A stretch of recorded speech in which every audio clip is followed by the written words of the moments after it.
Jordan की सरकार को डर है कि सीरिया के बाद उनके देश में किसी विद्रोह की स्थिति पनप सकती है।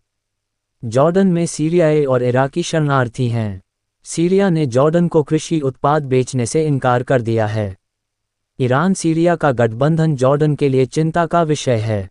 जॉर्डन की 1.15 करोड़ की आबादी में 60% फिलिस्तीनी, करीब 13 लाख सीरियाई शरणार्थी भी जॉर्डन में रह रहे हैं। सीरिया के बाद जॉर्डन की सुरक्षा एजेंसियां सतर्क हो गई हैं। सीरिया के बाद जॉर्डन के नेताओं को डर है कि उनका देश इसी तरह के तख्तापलट का शिकार हो सकता है। ये डर की वजह यह है कि 1.15 करोड़ की आबादी वाले जॉर्डन में करीब 60% फिलिस्तीनी हैं और 13 लाख सीरियाई शरणार्थी हैं। इनमें से कुछ पर सीरियाई सरकार के लिए जासूसी करने का शक है, जिन पर गुप्त निगरानी रखी जा रही है।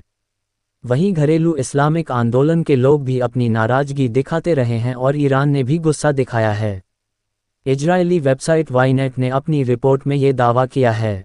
पश्चिम एशिया में जॉर्डन को इजरायल का सबसे भरोसेमंद सहयोगी माना जाता है।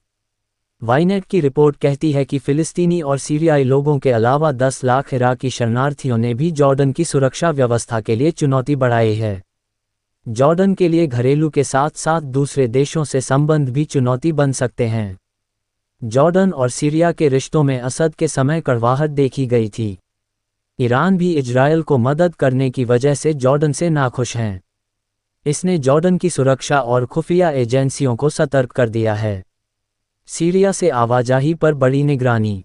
सीरियाई शहर दरा स्थित जॉर्डन का जबेर बॉर्डर क्रॉसिंग को दमिश्क में उथल पुथल के बाद बंद कर दिया गया है। जॉर्डन के गृह मंत्री माजिन अल-फर्रेह ने कहा है कि केवल ट्रक और सीरिया से आने वाले जॉर्डन के नागरिकों को ही सीमा पार करने की अनुमति दी जाएगी। अमेरिकी खुफिया एजेंसियां जॉर्डन पर कड़ी नज़र रख रही हैं। जॉर्डन के राजा, उनकी खुफिया और सैन्य संस्थाएं इस्लामिक आंदोलन के सदस्यों पर विशेष ध्यान दे रही हैं। इस आंदोलन के जॉर्डन की संसद में 16 प्रतिनिधि हैं। जॉर्डन के लिए एक चिंता ये भी है कि सीरिया की नई सरकार स्थिर होने के बाद जॉर्डन के विद्रोही गुटों से हाथ मिला सकती है। जॉर्डन सूत्रों ने चेतावनी दी है कि सीरिया के नए नेतृत्व के इरादे अस्पष्ट हैं और उन पर कड़ी नज़र रखने की जरूरत है। तुर्की और राष्ट्रपति रेसेप तैयप एर्दोगन की तैयारियों पर भी जॉर्डन की नज़र है।